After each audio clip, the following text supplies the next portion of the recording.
Bon, alors, bonjour tout le monde. Vous avez vu le titre de ma vidéo. Arrêt temporaire, opération. C'est pas opération nez rouge, c'est opération du foie. Alors, vous allez, si vous regardez mes anciennes vidéos, vous allez voir que j'ai comme un petit peu fondu, si on peut dire. J'ai perdu 15 à 20 livres en 11 jours. Alors, heureusement, j'avais un petit peu plus de gras que j'avais pris dans la COVID. Ça l'a servi. Alors, qu'est-ce qui m'est arrivé? Je vais vous raconter un peu mon histoire. Premièrement, j'aimerais dire bonjour à tous les abonnés. Bienvenue à tous les nouveaux abonnés. Ça me fait plaisir de vous accueillir sur ma chaîne. La raison de ma vidéo, dans le fond, c'est pour vous raconter mon expérience parce que ça peut vous aider si vous êtes dans une maladie ou à l'hôpital ou je ne sais pas trop.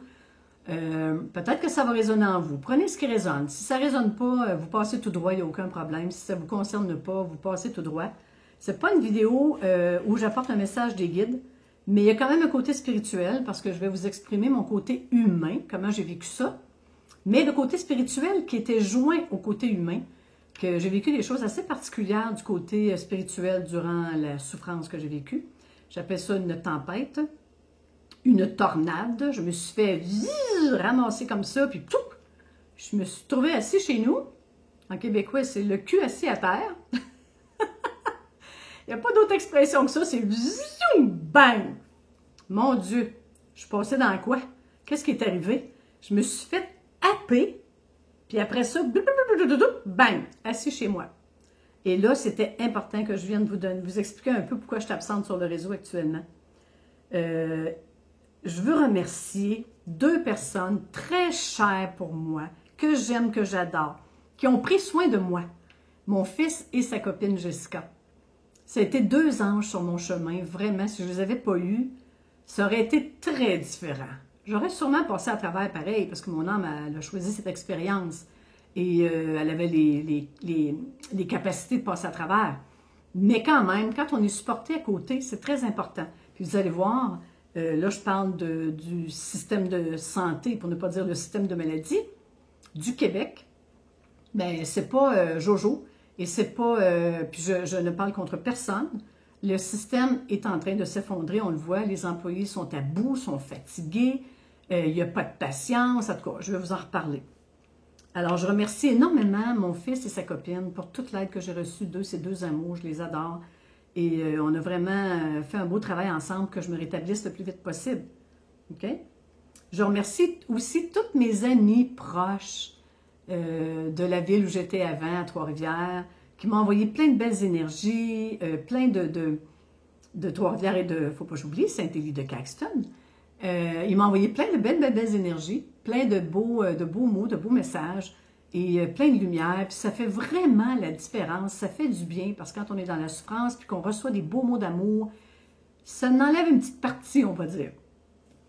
Alors, puis je remercie également toutes les personnes qui m'ont écrit sur Facebook, qui ont vu passer mes messages, comme de quoi je me faisais opérer, et qui m'ont supporté là, tout au long de cette expérience, qui a duré 11 jours, mais très intense, très, très, très intense. Alors, merci tout le monde, je ne veux pas oublier personne. Je vais de façon globale pour remercier les gens, mais vous êtes tous dans mon cœur, puis j'ai vraiment, vraiment aimé tout ce que vous m'avez partagé, ce que vous m'avez écrit, vos propres expériences d'opérer. Ça m'a beaucoup, beaucoup aidé. Beaucoup aidé. Alors, qu'est-ce qui m'est arrivé? Ça va être assez rapide parce que je ne veux pas aller dans tous les détails, mais c'est que moi, mon âme ne fait jamais rien à moitié. Je ne sais pas la vôtre, mais moi, elle est très intense. Donc, la fin de semaine du 11 juin, on était en train de refaire ce qu'on appelle chez nous le bardeau, sur le dessus du toit de la maison. Au Québec, on appelle ça le bardeau. C'est le toit, en réalité, pour pas que l'eau rentre. Il était dû. Et j'aidais ceux qui étaient là, mon fils avec tous ses amis, il était plusieurs amis. Et il y avait plusieurs personnes, il y était peut-être 5 personnes sur le toit de la maison. Moi, j'étais en bas, puis je ramassais le vieux bardeau qui jetait par terre. Mais j'étais crampée, puis j'avais beaucoup, beaucoup, beaucoup mal. Et là, je me disais, ça va passer, mais non, ça passait pas. Alors, je suis rentrée dans la maison, puis là, j'étais vraiment pliée en deux. Je faisais une crise de foie, mais intense, blanche, je tremblais de partout. Mon fils, il dit, non, là, c'est assez, tu t'en vas à l'urgence. J'aime pas les hôpitaux, parce que la dernière fois, je suis allée, c'est il y a 35 ans. Donc, je ne suis pas une adepte des hôpitaux. j'attends que ça fasse vraiment mal avant d'y aller. Puis là, ça faisait vraiment mal. Alors, le 11 juin, je suis rentrée à l'urgence. Il y a un chirurgien qui est venu me voir, puis il me dit, j'ai pas des bonnes nouvelles. Bang! Oh, ça part bien. Il y a 2 interventions à faire. Ah, c'est le fun. Puis on a toujours peur du mot C-A-N-C-E-R. J'aime mieux l'appeler que le dire. Alors là, je suis comme, ah oui, OK, qu'est-ce qui se passe? Bien, on va devoir enlever la vésicule biliaire. Parfait. Pas de trouble, j'enlèverai ça. Je veux pas de trouble avec ça. Mais l'autre intervention, c'est que vous avez une pierre qui est sortie de la vésicule, qui est rendue dans le duodénum puis le petit intestin. Puis là, il faut le faire avec il faut passer un examen qui s'appelle un TACO. Puis je sais c'est quoi. C'est un tube, là, puis tu as ça à 2 pouces de la face, là, puis tu as 30 minutes là, dans le tube. J'ai dit, no way. Moi, je ne vais pas dans cette machine-là. Alors là, il m'a dit, OK, on comprend. J'ai dit, je suis claustrophobe. Moi, si vous voulez que la machine soit débattie dans 2 minutes, vous me mettez dans le tube. Alors, il riait. Il dit, non, c'est correct. Fait qu'il m'a envoyé le lendemain, qui est le 12. Donc, le 12, j'ai passé une échographie dans l'hôpital où j'étais, l'hôpital de l'Enfant Jésus à Québec. J'ai passé une échographie pour qu'ils me disent que là, ça prenait 2 interventions. Et là, après, le lendemain, le 13, il m'a envoyé dans un autre hôpital. C'est une petite péripétie. Un autre hôpital qu'on appelle le CHUL, ici, dans la ville de Québec, qui est relié à l'université. Les 2 hôpitaux sont reliés à l'université. Et pour avoir avec la caméra, vous allez comprendre, pas besoin du nom scientifique long comme ça, là. Mais c'est la caméra pour aller voir s'il y a une pierre. Donc, on vous gèle la gorge, on vous assomme avec un petit produit, tu deviens zaza un peu. Et là, on va voir avec la caméra, effectivement, il y avait une pierre. Donc, ils ont enlevé la pierre, mais ils en ont profité pour mettre 2 drains, okay, à l'interne. Pas des drains qui sortaient à l'extérieur, 2 drains à l'interne. À partir de ce moment-là, tout ce que je mangeais et que je buvais, je crampais de l'estomac incroyablement. Fait que c'est là que j'ai commencé à ne pas manger. Et le 14, le lendemain, ils m'ont opéré pour la vésicule biliaire. Okay, ça a super bien été. Quand je me suis réveillée, blague à part, c'est que c'est assez fort les produits qu'ils nous donnent, hein? Alors là, j'étais dans la salle de réveil, l'infirmière est à côté de moi, puis elle me disait « Bonjour, Mme Sancartier ». Là, je lui disais « Pourquoi vous me parlez en espagnol? » C'était vraiment drôle. Elle dit « Mais je ne vous parle pas en espagnol. » Elle dit « Vous êtes où? » J'ai dit « Je suis en Espagne. » Là, je ris encore aujourd'hui, c'est trop drôle. J'ai dit « Je suis en Espagne. » Elle dit « Non, non, vous n'êtes pas en Espagne. » J'ai dit « Pourquoi vous me parlez en espagnol? Parlez-moi en français. » Puis là, elle m'a ramené en me disant « Vous êtes à l'hôpital de l'Enfant Jésus. » Ah, cauchemar! Là, quand elle m'a ramené, j'étais bien en Espagne, moi. Quand elle m'a ramené, ça m'a fait « Ah, OK, je viens d'être opérée, là. » Elle dit « Oui. »« Ah, je n'ai plus la vésicule biliaire. » »« Non, vous ne l'avez plus. »« OK, OK, c'est parfait. » C'était vraiment une partie assez comique. Mais si je reviens sur la caméra, quand ils ont voulu installer les drains, j'ai oublié cette partie-là, ça aussi c'est cocasse. Ça vous est peut-être arrivé ces choses-là. Là. C'est que ils nous endorment, on perd la mémoire, mais c'est pas le même endormissement que endormi vraiment pour l'opération qui dure 45 minutes. Là. C'est juste temporaire, c'est comme, c'est pas du gaz, c'est rien de ça, c'est une petite injection, mais ça nous rend zozote, là. Et puis, en plein milieu de l'intervention, parce que la caméra, quand ils vous la rendent, ils mettent un petit caoutchouc dans la bouche, là, pour pouvoir, pas que la bouche ferme, évidemment. En plein milieu de l'opération, j'entendais les 3 chirurgiennes qui étaient là. Tasse à gauche. Non, non, va-t'en à droite, là. Va-t'en à gauche, là. Non, non, tasse un peu par là, tasse par là. Là, moi, je t'ai réveillée, hein? Puis là, je ne pouvais pas parler. Puis, j'ai pas eu l'intuition de lever mon doigt pour dire « Youhou, je suis réveillée. » Mais je faisais « Ah, en voulant dire « Hey, vous rendez-vous compte? Je dors pas, là. » Puis là, elle dit « Oui, oui, oui, oui, on achève, madame, on achève, on achève. » Boum! Je suis retombée, je suis repartie. Mais je sentais quelque chose qui bougeait en dedans, mais c'était pas douloureux. C'était pas douloureux. Fait que c'est parfait, mais c'est quand même assez cocasse. Hein? Il m'est arrivé des choses sur le plan physique, humain, pour que mon âme, elle s'amuse, hein? Parce qu'elle voulait avoir du fun, elle est là-dedans. Là. Donc, je suis partie à l'hôpital, tout le monde était sur le toit de la maison. Mon fils est resté, puis il était inquiet. Je suis partie avec sa blonde, sa copine, pour aller à l'urgence. Alors, là, finalement, le 14, on m'opère, le 15, je reviens chez moi. Ça a été assez rapide, là. Du 11 au 15, j'ai été hospitalisée. Mais dans des douleurs, des grosses crises de foie, incroyables. Une autre anecdote, c'est que j'étais pas sans manger, je pouvais manger. Donc, on m'amène un repas, je mange, mais là, je tombe d'une crise de foie. Mais tellement aiguë que là, je courais les infirmiers dans le couloir, là, je me suis sortie de ma chambre, j'ai dit, apportez-moi une débarbouillette, je vais perdre connaissance. J'étais blanche, mais blanche, et je tremblais de partout, puis là, j'avais envie de... Donc, j'ai vu arriver un infirmier en courant avec la seringue. J'en ris encore aujourd'hui. C'est un Mexicain ou un Péruvien, en tout cas, c'était pas un Québécois. Un homme super gentil, un infirmier. Je l'ai vu rentrer, là. J'étais assis sur mon lit. Je l'ai vu rentrer, il s'en venait en courant, là. Paf! Il me rentre ça dans le bras. Puis, boing! Tombé sur le dos. D'après moi, c'était de la morphine. Et j'ai dormi 2 heures de temps. Le lendemain, quand je me suis réveillée, j'ai dit, c'est fini, là. Moi, je mange plus à rien tant que je peux opérer, là. Parce que là, je viens de faire une crise encore. Probablement, c'est des pierres qui essayaient de passer. C'est douloureux, les amis. Je ne sais pas s'il y en a qui comprennent ça, là, qui ont déjà eu des pierres sur le fouet. Ça fait vraiment pas du bien. Là, j'ai arrêté complètement de manger. Et puis, le lendemain, bien, ils m'ont préparé pour l'opération à 6 heures le matin. Mais comme le système de santé est en train de s'effriter, ben, j'ai été opérée apparemment très chanceuse, parce que ça aurait pu prendre 3 jours d'attente, qu'on m'a dit. Mais j'ai été opérée dans la même journée à 8 heures le soir. Fait que je suis revenue dans ma chambre à 11 heures le soir. Et le lendemain matin, à 11 heures, on me mettait dehors. Alors, je suis revenue chez mon fils, puis c'est mon fils qui a pris soin de moi rendu là. Bon, c'est les petites choses cocasses qui se sont passées. Suite à ça, toujours pas capable de manger. Crampé dans l'estomac, plié en deux. Dès que je prenais du liquide, pas capable de prendre du solide. J'ai tombé à la soupe. C'est là que j'ai maigri. Et j'ai tombé à la soupe. Puis j'étais bien tannée de manger de la soupe. Je me suis décidée, le 22 juin, je retourne au premier hôpital, ceux qui ont enlevé la vésicule biliaire. Je m'en vais à l'urgence. Ils me passent tout de suite parce que je viens d'être opérée. Ça a été rapide, mais rapide. Rapide, c'est 3h30. OK? Repasse une échographie, repasse des prises de sang, vérifie si tout est correct. Tout est parfait. Je rencontre les chirurgiens, ils me disent on ne peut pas faire de rien de plus, tout est parfait. J'ai dit OK. Donc, si je comprends bien, c'est probablement les drains qui font que je suis pas capable de manger. Je suis retournée chez lui avec mon petit malheur, pas encore mangé. Donc, là, je vous parle du 22 juin. Le 23 juin, je me décide. Le 25 juin, je dis non, je ne peux plus continuer. Je m'en vais à l'autre hôpital, au CHUL, où est-ce qu'ils m'avaient inséré les drains.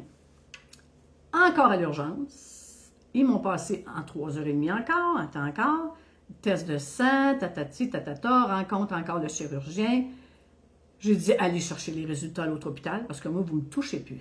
J'en ai assez. Et puis, c'est ce qu'ils ont fait d'ailleurs. Et finalement, après 3h30, le chirurgien me dit, j'ai une bonne nouvelle. Oui, on vous les enlève demain matin à 7h30. En parlant de lundi, qui vient de passer, le 26.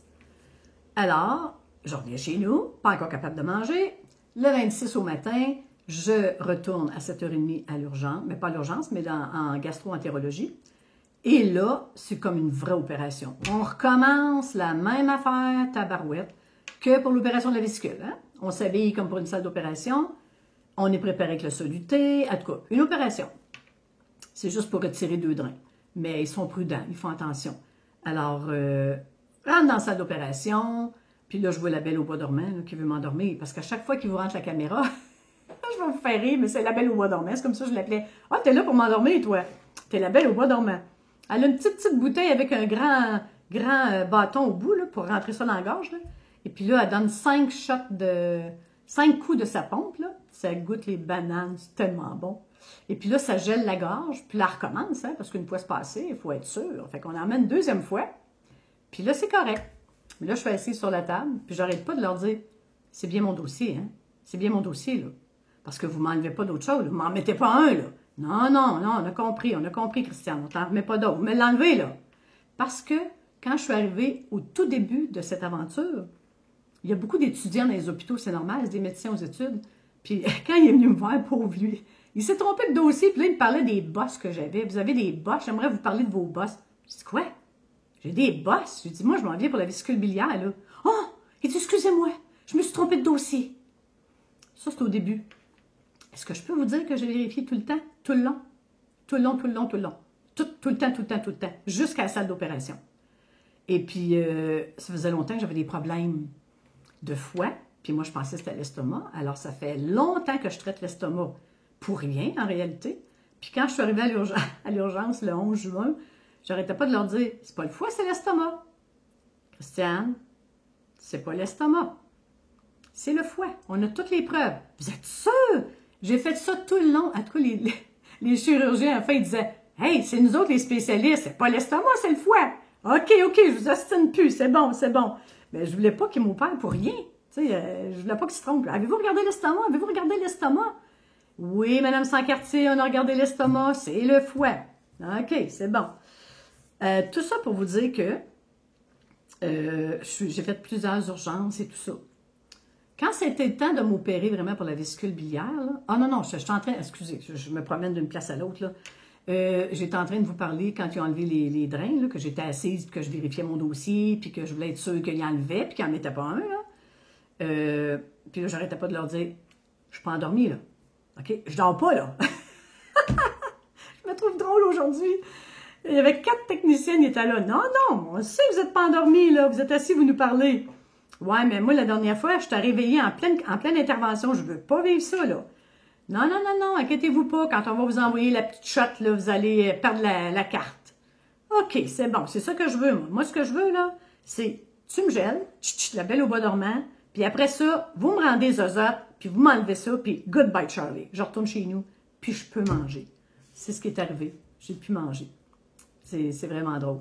Puis avant d'entrer dans la salle d'opération pour la vésicule biliaire, bien évidemment, aujourd'hui, on n'a plus le temps de te réconforter.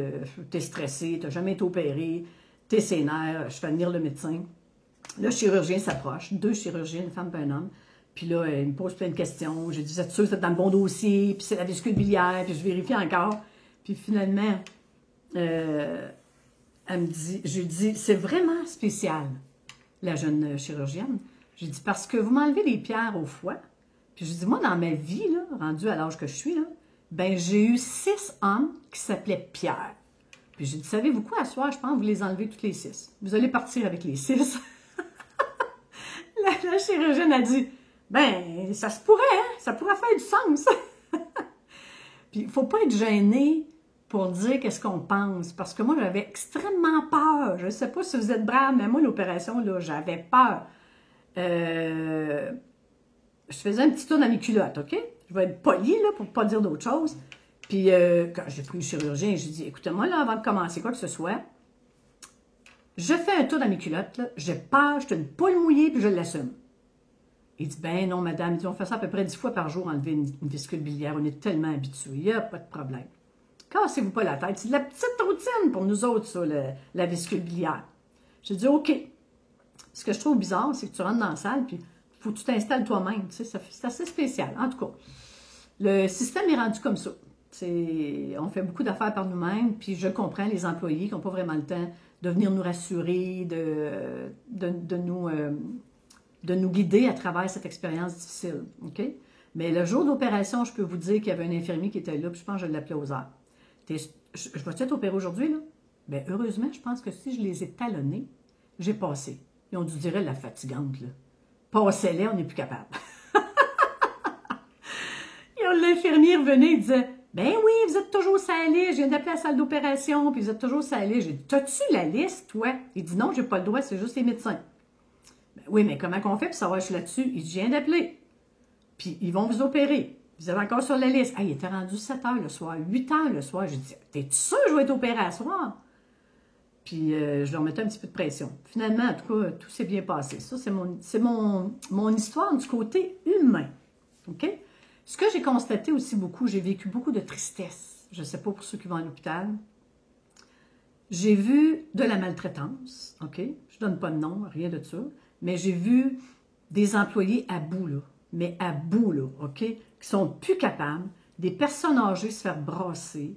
J'ai vu beaucoup de santé mentale aussi. Santé mentale, ça fait tellement pitié.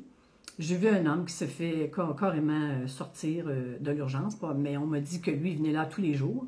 Je ne connais pas l'historique. Quand vous arrivez comme ça, puis vous tombez dans... Ça, on dirait que j'étais dans le temps de la guerre. Ça passe de tout bas de côté. Moi, je ne suis pas habituée dans les hôpitaux, là. Il y en a qui vont dire, ben, Christiane, il n'y a rien là. Mais moi, mon expérience, je suis jamais allée, fait que je ne sais pas trop qu'est-ce qui se passe, à part que pour accoucher. Là, je me disais, mon Dieu, c'est quoi qui se passe? Ça bouge, ça brasse, ça crie, ça hurle. Oh my God, j'avais l'impression d'être dans la guerre, sérieusement. Ça m'a un peu traumatisée. J'ai fait beaucoup de retours de mémoire, de souvenirs de tout ça. La maltraitance, la police qui vient sortir un patient malade, qui a une santé mentale, qui crie qu'il n'y a pas de maison pour vivre, qu'il n'y a pas de bouffe pour manger. Moi, je ne connais pas son historique, mais les infirmières le savent. Mais moi, ça me rentrait dedans, là. Fou là là! Heureusement, c'est fini. Bon, j'arrête mon histoire du côté humain, puis je vais vous parler du côté divin, parce que je ne vais pas faire une vidéo trop longue. Vous voyez, je suis en santé, oui, j'ai perdu du poids, vous regarderez les autres. Les guides avaient dit qu'ils s'occuperaient de ça qu'on perd du poids. J'ai une vidéo sur le poids, hein? De ne pas s'en faire, qu'ils vont nous enlever le goût de manger des choses pour qu'on revienne à un poids santé, qu'on revienne à un poids normal. Puis je suis revenue à mon poids santé, exactement. Mettons que je dis à mon guide, j'aurais bien aimé ça que tu t'y prennes d'une autre manière, que je ne sois pas obligée d'être opérée, puis que je souffre autant que j'ai souffert, puis que je sois privée de nourriture. Mais le beau, c'est que j'ai une amie qui m'a beaucoup aidée, qui m'a dit, Christiane, c'est fantastique, tu es en train de faire un jeûne. Il n'y a rien de mieux pour un corps physique de faire le jeûne. Elle dit, moi, je veux le faire, puis je ne suis pas capable. Alors, ça m'a rentré, là, dans la tête, puis ça m'a dit, regarde le positif. Oui, c'est plate, c'est ennuyant, mais c'est vrai que tu es en train de nettoyer ton corps complètement. Et là, j'ai reçu un message pendant que j'étais à l'hôpital. J'ai reçu un premier message dans la grande souffrance, la grande douleur, pas après l'opération, avant. Le guide est venu me parler, je ne sais pas c'est qui, mais il y en a un qui est venu me parler, qui m'a dit, je vais essayer de me rappeler du message, c'est « Chère âme, ne t'en fais pas, toutes tes colères de cette vie actuelle et de tes vies passées, qui sont emmagasinées, cristallisées dans l'organe qu'on appelle vésicule, partiront en même temps que cet organe. Va en paix. » Premier message que j'ai reçu. J'étais vraiment wow. OK? Et toujours dans la douleur, je vous dis que en haut, votre guide, là, votre ange gardien, il ne vous oublie pas. C'est sûr que moi, j'écoutais beaucoup pour oublier ce qui se passait, là, parce que ça courait partout. J'avais toujours des écouteurs, puis je vous le conseille, avec de la belle musique douce, de relaxation, pour rester centré en moi, puis rester dans mon divin. Parce que si vous restez juste dans l'humain, ben c'est l'horreur, là. Vous ne comprenez pas qu'est-ce qui vous arrive. Vous n'avez rien pour vous raccrocher, puis les employés qui sont là, ils n'ont pas le temps de vous rassurer. Puis c'est déroutant, c'est bouleversant, vous ne savez plus où vous allez. Moi, j'ai l'impression d'avoir été pris, puis on faisait ce qu'on voulait. J'étais à la merci du système, là. Et puis, le lâcher, là, je peux-tu vous en parler du lâcher? Vous n'avez pas le choix de lâcher, là. De lâcher le contrôle. J'ai dû abandonner complètement le contrôle, même si je les questionnais beaucoup, puis que je leur disais, c'est mon corps, puis vous ne ferez pas ce que vous voulez avec. Mais je gardais un certain contrôle pour moi, mais j'ai dû délaisser puis avoir la foi totale aux gens que l'univers mettait sur mon chemin. Les chirurgiens, toutes les personnes que j'ai rencontrées, je dirais, à peu près une vingtaine de personnes, parce que des gastro-entérologues, des chirurgiens, médecine normale, là, de base. Après ça, j'avais plein d'étudiants qui venaient me voir, que j'étais comme un outil de travail pour eux. Ils expérimentent, ne veulent pas, ils n'opèrent pas, mais ils viennent nous questionner, puis ils essaient d'évaluer, puis ils font leur propre travail, puis après, ils vont voir le spécialiste.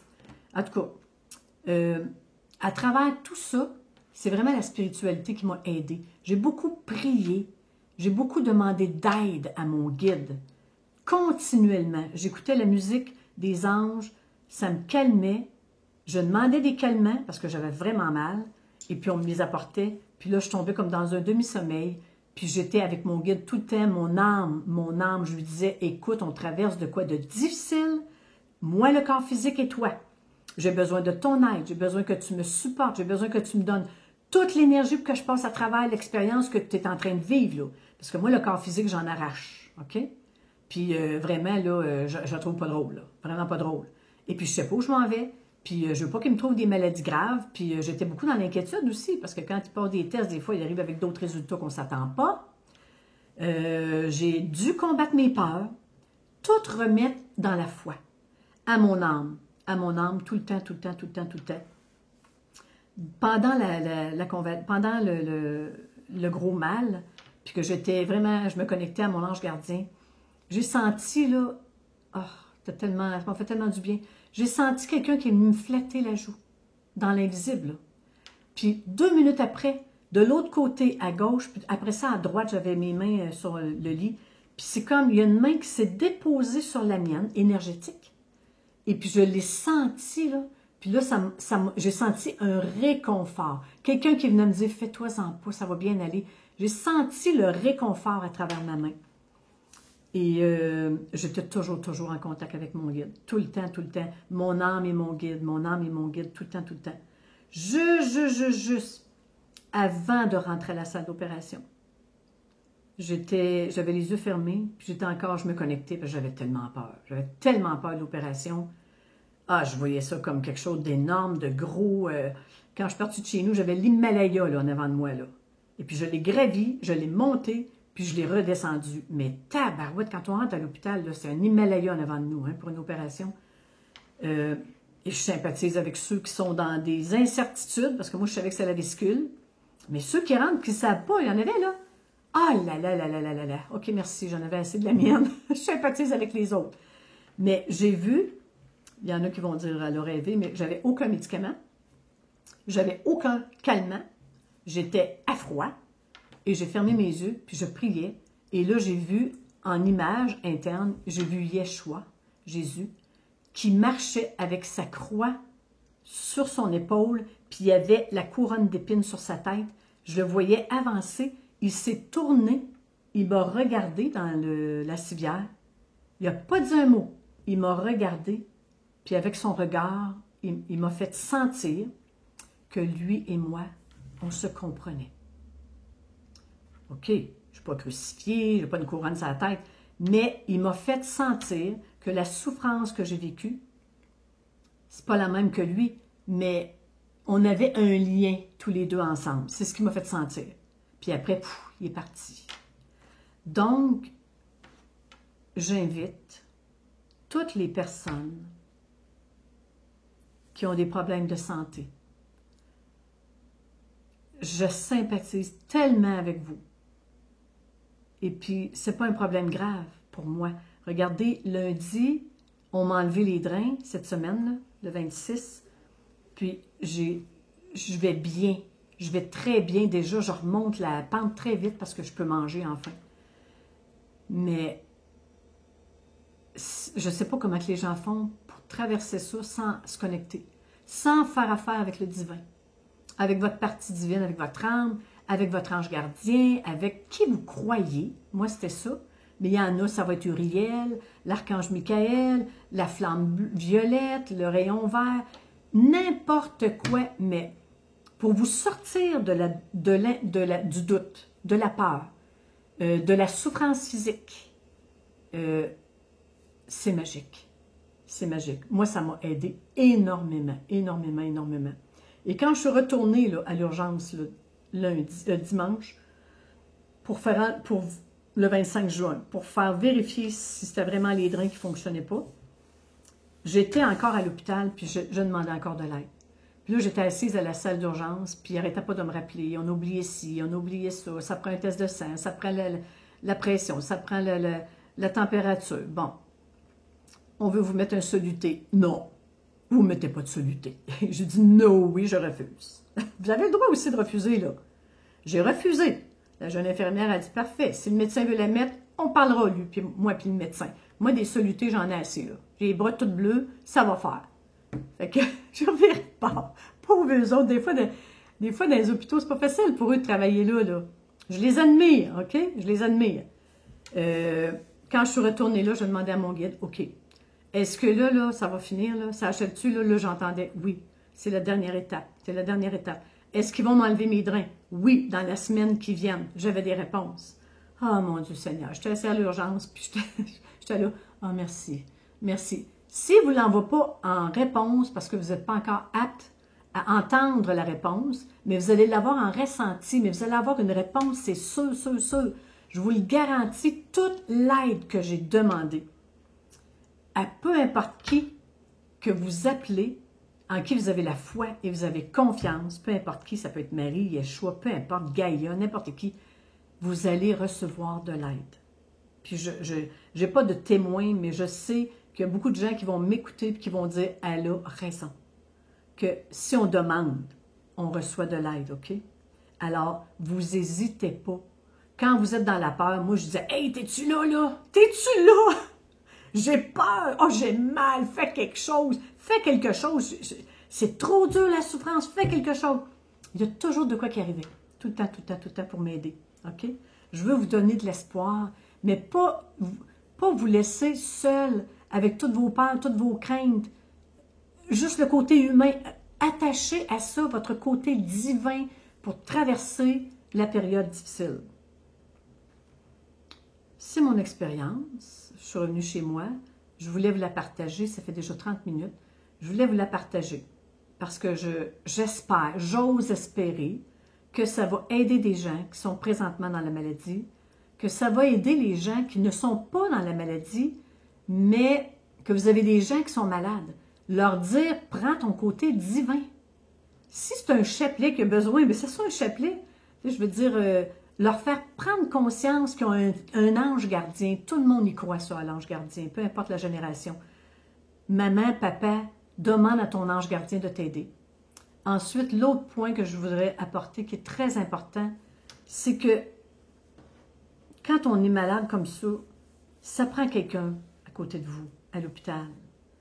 Parce que vous êtes en faiblesse, puis c'est difficile de vous défendre. Moi, j'ai une grande gueule, je me suis défendue parce que il y a des fois, j'ai répondu, puis j'avais pas le choix, puis c'était pour me protéger moi. Alors, j'ai rencontré des gens très gentils, très sympathiques, mais j'ai rencontré des matrones de prison aussi, OK? Je n'irai pas plus loin, là, mais des matrones de prison. Il en existe de ça, là.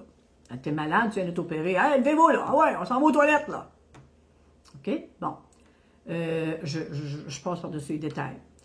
Mais soyez présents, essayez d'être présents, même si vous y allez juste le soir après le travail, c'est que l'établissement sait qu'il y a un suivi, que l'enfant va venir pour le parent ou que le parent va venir pour l'enfant. Ils savent qu'il y a une surveillance, puis actuellement, les réseaux de santé sont dans le trouble. Il manque de personnel, fait c'est normal qu'on prenne un petit peu la relève pour les aider.